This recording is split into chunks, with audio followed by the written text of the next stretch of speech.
Our next paper presenter is Brunda Karanam. She's a lawyer by profession. She's a gold medalist from the National Law School of India, University, Bangalore. She holds a BCL degree from University of Oxford, UK. She's completed her master's in law with a distinction from the University of Pennsylvania Law School, USA, as a Dean Scholar.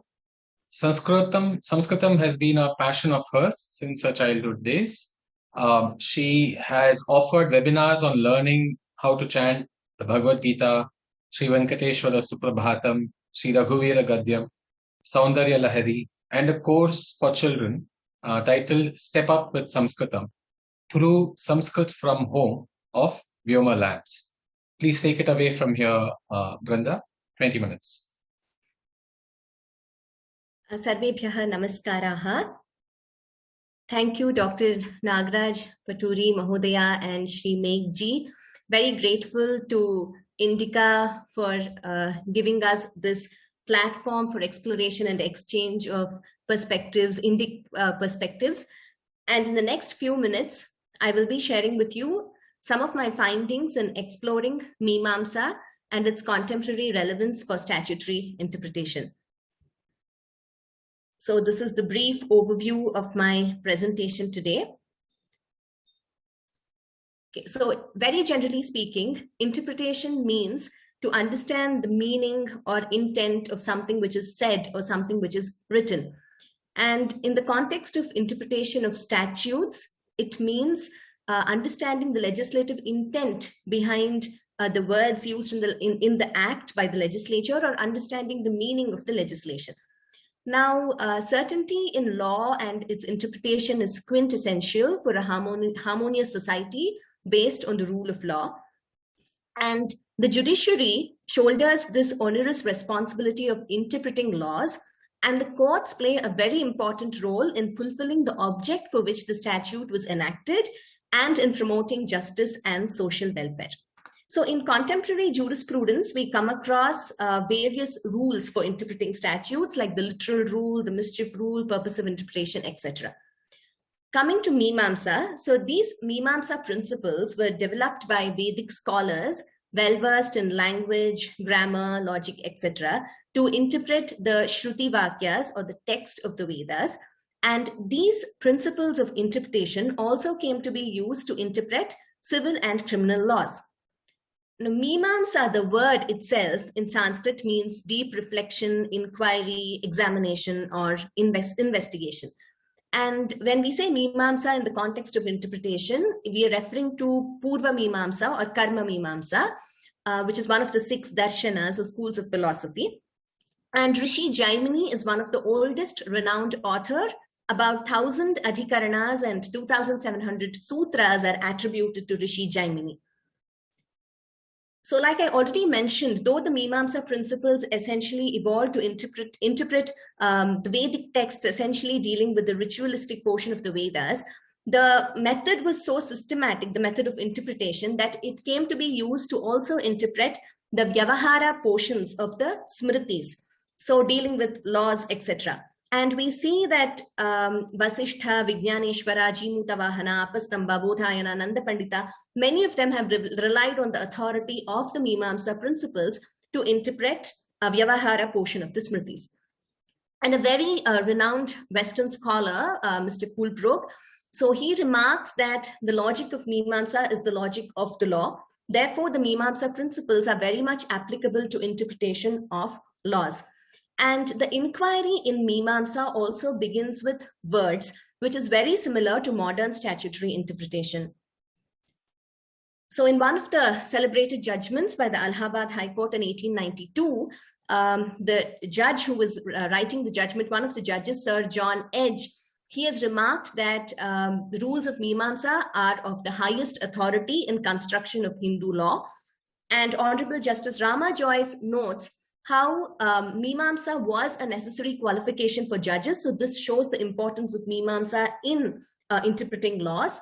And it is a systematic, methodical approach to interpretation. There is a lot of clarity in principles, which we will be seeing now. So the basic framework of Mīmāṃsā is what I will be dealing with. And we have the procedure for interpretation called adhikarana. This is a verse attributed to Kumarila Bhatta. Vishayo Vishayaschaiva Purvapakshas Tathottaram Nirnayascheti Panchangam Shastredhi Karanam Smritam. So this gives a very systematic procedure to reach a conclusion on the accurate interpretation. So the five-pronged process. The first is the subject or the text which has to be interpreted. Next comes the doubt or ambiguity. Then Purva Pakshaha or the prima facie argument. Then the response or the uttaram or the counter argument. All this finally leads to nirnayaha or conclusion. And as noted by Mr. K.L. Sarkar, this process of adhikarana is unobjectionable. It gives a prominent place to the view opposed to which that is eventually adopted by way of conclusion. And this method acquires greater clarity and strength than otherwise would have been the case. And this process of adhikarana is seen throughout Sanatana Dharma. It has also been followed in Uttara Mīmāṃsā or Vedanta. And we see that this process has universal application for any interpretation for that matter, not only for statutes, but it could also be used to interpret contracts, conventions, deeds, wills, etc. So Mīmāṃsā has certain axioms which act as guidelines for interpretation. And some of these axioms are on the screen. I will not be able to go into all of them, but just a few. For example, Sarthakya principle. So it is based on this rule which says Shabdadhikyat Arthadhikyam, which means that every sentence and word should have some meaning or purpose. So any interpretation which would render any word or provision redundant will not be favored. And we also have a similar rule of interpretation in contemporary jurisprudence. Now, Gunapradhana is where when there is a conflict between principle and ancillary and it cannot be reconciled, then the principle prevails. We see that these axioms have also been used in some of the cases.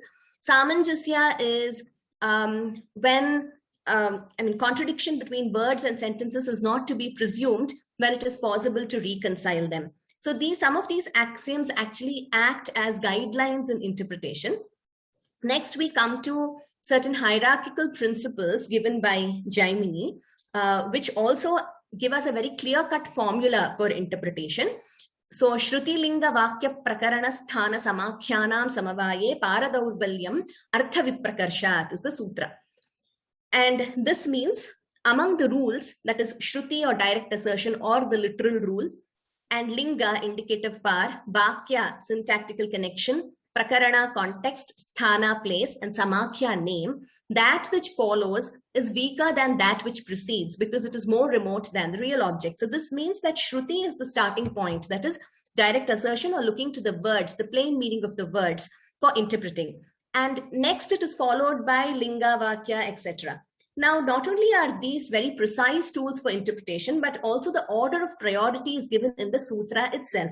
This shows the precision and clarity of these sutras, which is probably more precise than what we have in today's contemporary interpretation. So on this aspect, again, Mr. K.L. Sarkar has remarked that the rules by Jaimini are perhaps clearer, more logical, and more distinctive than the rules discussed in our modern books. They lay down step by step how a more rational principle is to be adopted one after the other, and how a wider departure from the literal principle should be avoided when a narrower departure would suffice. Then we come to certain obligatory and non-obligatory rules very clearly laid down in the principles of Mīmāṃsā, the vidhis, the nishedhas, and the arthavadas, which are just explanatory statements, and namadheyas. The distinction between vidhi and arthavada has been dealt with in some of the judgments, which we will also look at. And even in today's interpretation, whether a rule or provision is mandatory or directory comes up as a very frequent issue before the court. So in interpreting whether may is shall, or just because may is used, that does it mean it is just directory or can it be mandatory? So this is a very common question of interpretation in today's statutes as well. Then we come to a very interesting point, nyayas, which was already discussed today by Dr. Nagaraj Paturi Mahodaya. So nyayas are these beautiful maxims in Sanskrit, very short, based on worldly experiences and analogies. So they explain similar situations in a very precise manner. But for this, the person using it and the person listening, both of them should be on the same plane to understand what exactly it means. So when you actually know how a nyaya works, what its meaning is, it brings in a lot of precision and brevity and clarity when you're trying to argue a case. So for example, Madhya Deepika Nyayah, it means, literally it means a lamp placed in the middle. And it is used to indicate a situation where a word can be shown to throw light on the preceding as well as the succeeding clause. So these nyayas, like was discussed earlier this morning, are very helpful in interpretation, and introduction of these nyayas would definitely contribute to a more effective way of interpreting. And Samanya Vishesha Nyaya is the special law prevails over the general one when there is no scope for reconciliation. And Rudhir Yogama Paharatihi is to convey that the popular meaning prevails over the etymological meaning, which also has been used in some case laws, which we will look at. Now, coming to application of Mīmāṃsā principles by the courts. Prior to independence, the Privy Council and the British courts relied on the Mīmāṃsā principles for interpreting Hindu law in cases pertaining to adoption, marriage, succession, etc. And we see that essentially while interpreting Hindu laws, the courts have relied on Mīmāṃsā principles, and one of the celebrated cases is the one on adoption, the first one on the screen, Beni Prasad, which I will deal with. And this list of cases in today's presentation is only illustrative. I'm not going into all the cases which have referred to Mīmāṃsā principles. So just a few case laws to show how they have been referred to and relied on by the courts. So in Beni Prasad, the issue which came up for consideration was the validity of an adoption of an only son under Hindu law having actually taken place in fact. And so the question was whether such an adoption is valid. And the text under consideration was that of Vasishtha. And there were different interpretations given by Vijnaneshwara and Nanda Pandita on the validity of such an adoption. So the court actually goes into a detailed exercise in interpreting the text of Vasishtha using Mīmāṃsā principles.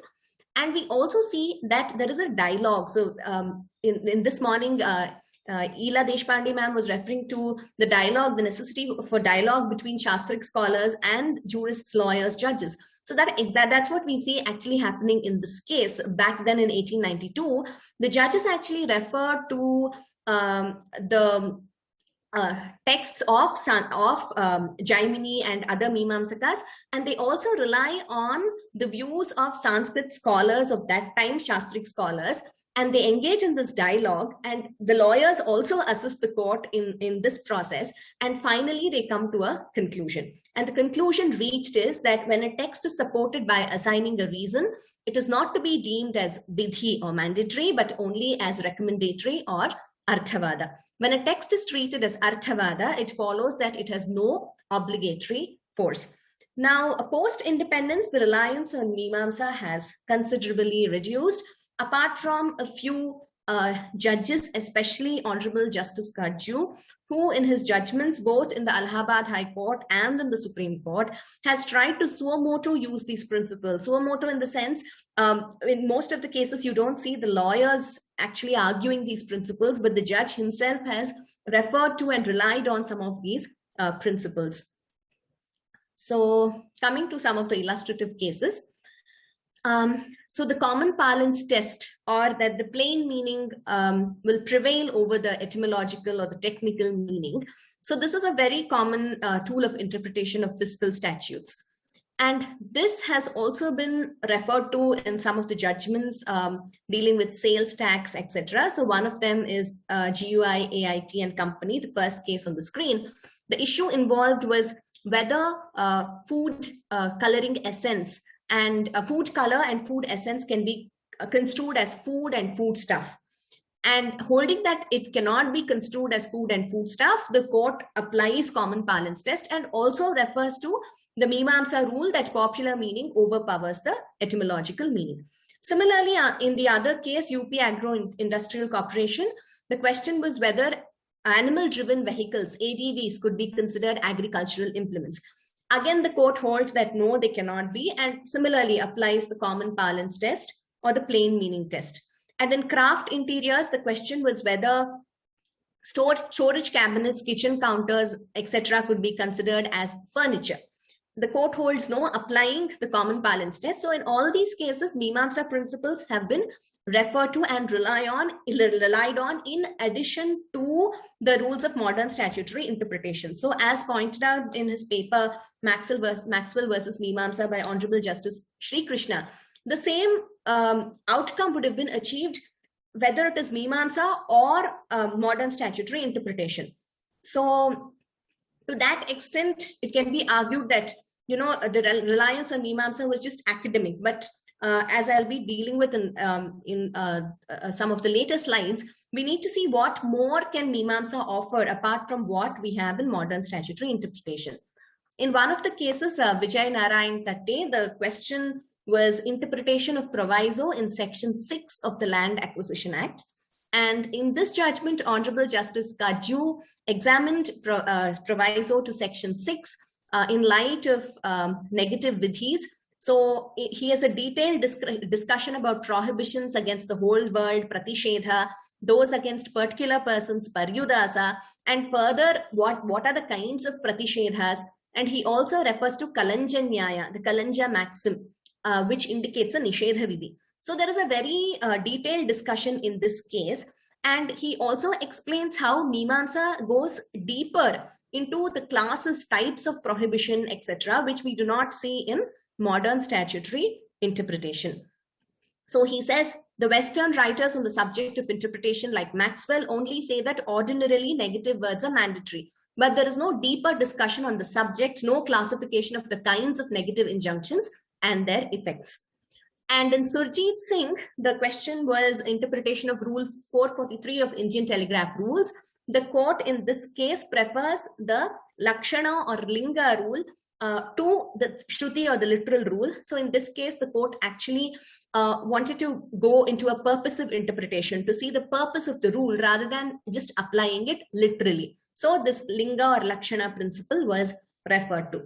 And in Mahabir Prasad Dwivedi, the question was regarding extension of opportunity of being heard to second proviso, though it was only mentioned in the first proviso. Now, whether this opportunity of being heard can be given in the second case also covered by the second proviso, Honorable Justice Kaju applies adhyahara principle and says yes. However, we have a different view in his paper by Honorable Justice Sri Krishna, who does not agree with this kind of application of adhyahara rule. So he says the concepts of anushanga, anukarsha, tadutkarsha, and tadapakarsha have all to be read and understood within the basic principles of Mīmāṃsā. 2 minutes, Brunda. Oh, okay. In Gujarat Urja Vikash, there was inconsistency between statutes and the court applied harmonious construction.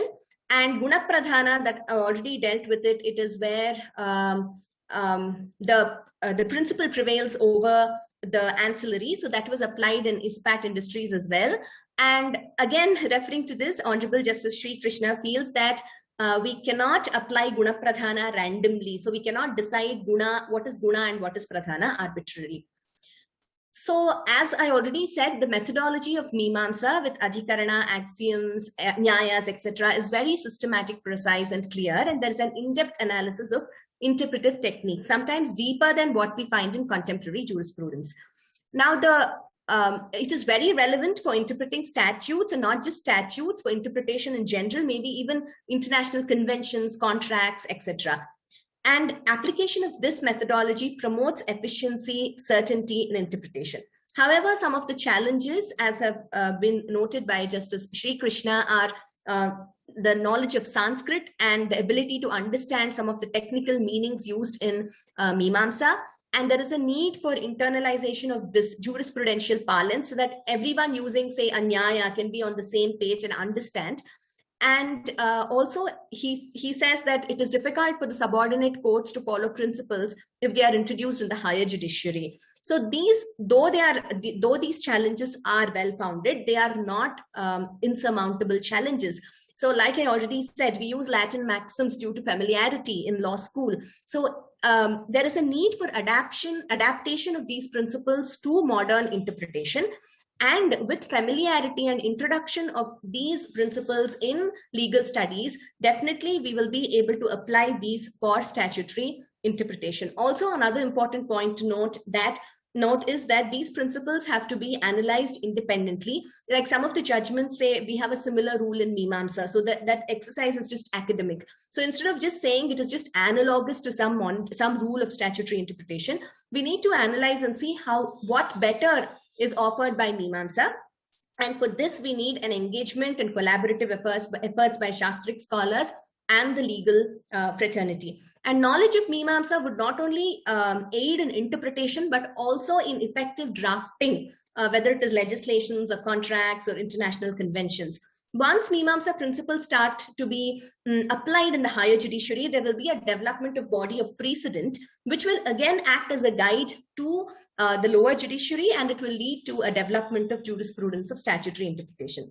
Just to sum up, I think no better words than Kalidasa. He says, Puranamityeva nasadhu sarvam nachapi kavyam navamityavadyam santaf parikshanya tarad bhajante mudhaha parapratyayane buddhihi. So he says, merely because something is ancient does not make it great. Merely because something is new doesn't mean it has to be discarded. So the wise evaluate the greatness of a work, or evaluate a work based on its merits and demerits. So I think this is what is important with Mīmāṃsā principles as well. One, we cannot blindly and hastily accept them and start applying them, as that would lead to chaos if we do not properly understand and appreciate, as also mentioned by Honorable Justice Sri Krishna.